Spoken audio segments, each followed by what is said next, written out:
Next, 7.8.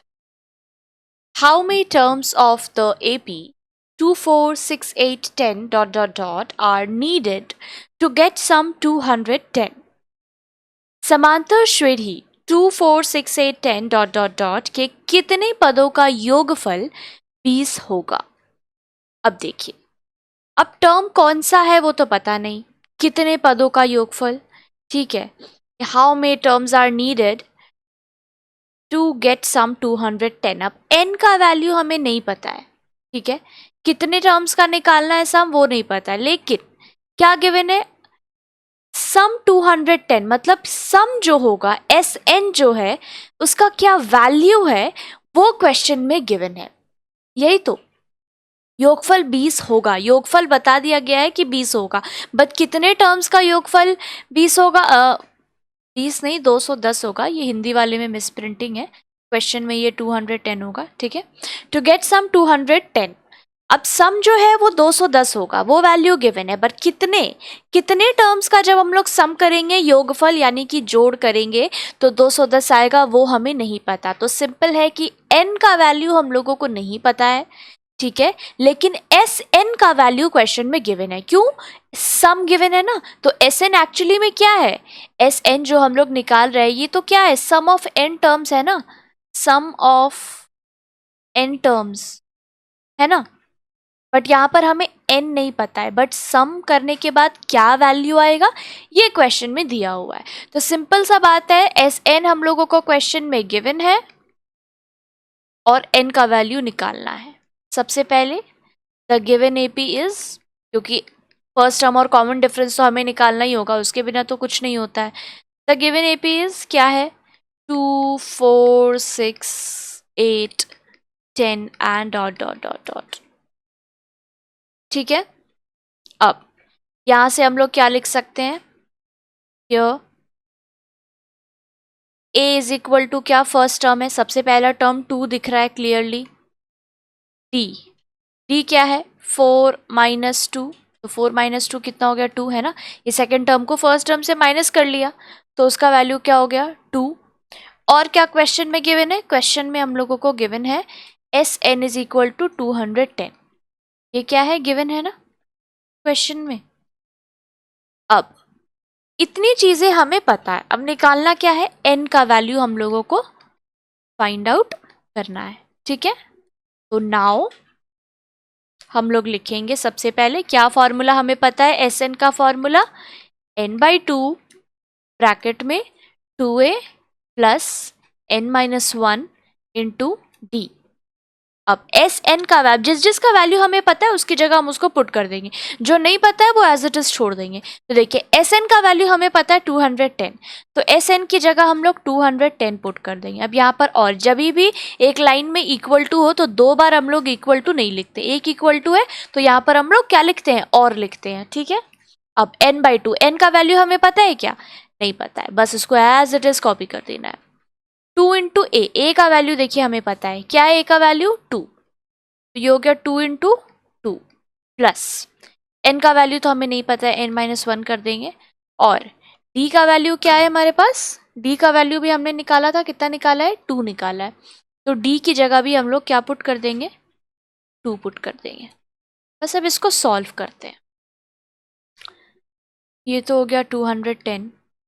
अच्छा अब देखिए इधर में क्या है, डिवाइडेड बाई 2 है ना, तो ये अगर हम लोग दूसरे साइड में भेज देते हैं 202 इंटू 2 हो जाएगा ना, इधर डिवाइड है उधर जाके क्या होगा मल्टीप्लाई, यहाँ क्या बचा सिर्फ n, ब्रैकेट में क्या बचा हमारे पास 2 इंटू 2 4 प्लस n-1 इंटू 2। अब देखिए इसे जब मल्टीप्लाई करेंगे 210 इंटू 2 तो कितना हो जाएगा 2 0 2 1 2 और ये 4 420, ठीक है। इधर हो गया n, अंदर हम लोग क्या करेंगे ब्रैकेट अब ओपन करेंगे, 4 प्लस 2 से जब इसको मल्टीप्लाई करेंगे तो क्या आ जाएगा 2n माइनस 2, ठीक है। अब यहाँ तो हो गया 420 इज इक्वल टू, अब ये जो n है इसको भी पूरा मल्टीप्लाई कर लेते हैं, n प्लस 4, n इंटू 4 कितना हो गया 4n, n इंटू 2n को करेंगे तो क्या हो जाएगा 2n square plus minus minus और ये हो गया 2n, ठीक है। या तो सिंपल एक और लाइन हम लोग कर सकते थे, 4 - 2 कर लेते तो ये 2 होता, तो 2 से ये मल्टीप्लाई होता 2n। अभी भी ऐसे भी कर सकते हैं, कोई बात नहीं है। ये हो गया 420, 2n² पहले लिख लेंगे, 4n में से 2n जाएगा, क्या बचेगा +2n। ठीक है, अब देखिए क्या करेंगे, सारे नंबर्स को एक साथ ले आएंगे तो क्या हो जाएगा, मान लीजिए इसी को इधर भेज देते हैं तो इधर 0, 2n² + 2n - 420।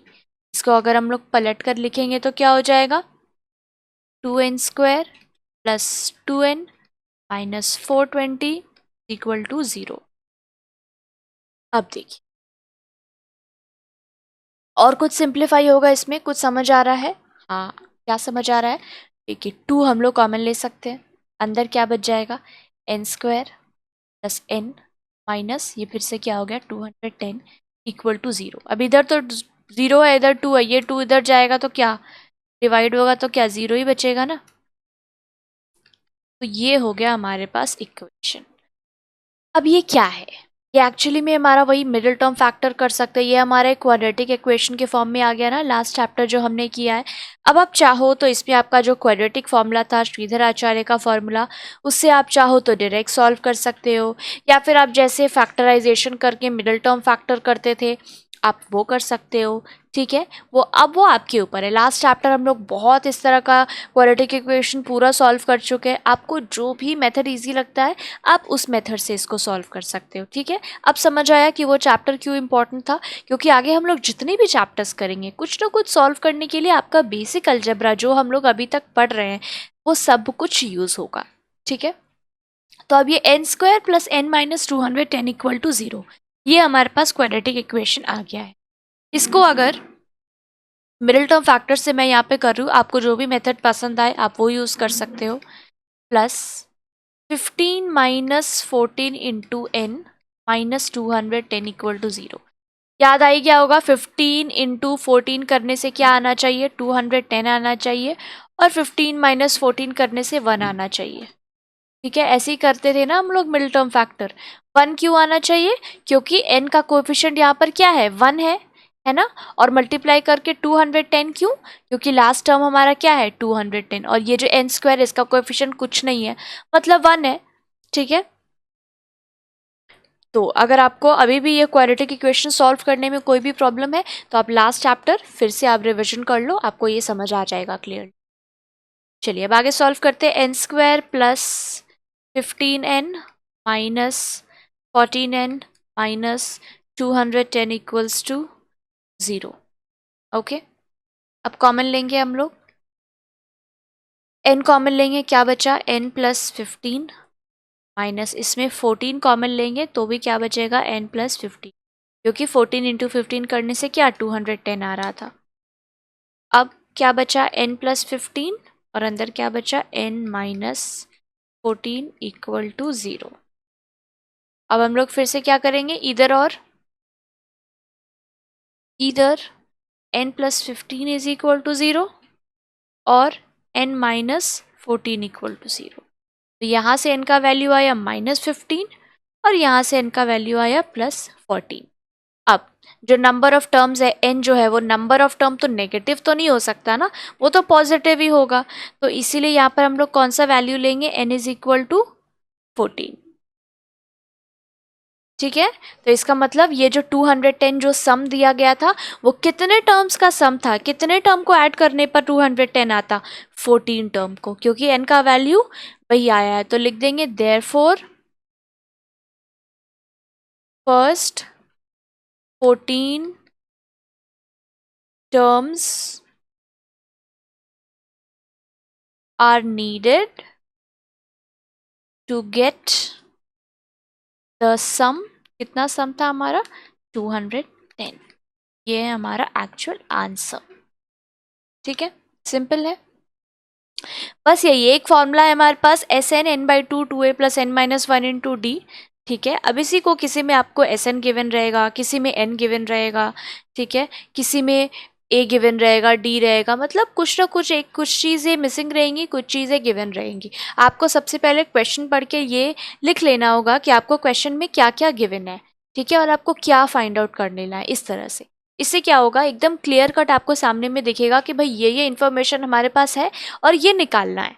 ठीक है, तो फिर आप जब सम करोगे तो वो आपके लिए थोड़ा ईजी हो जाएगा। ठीक है।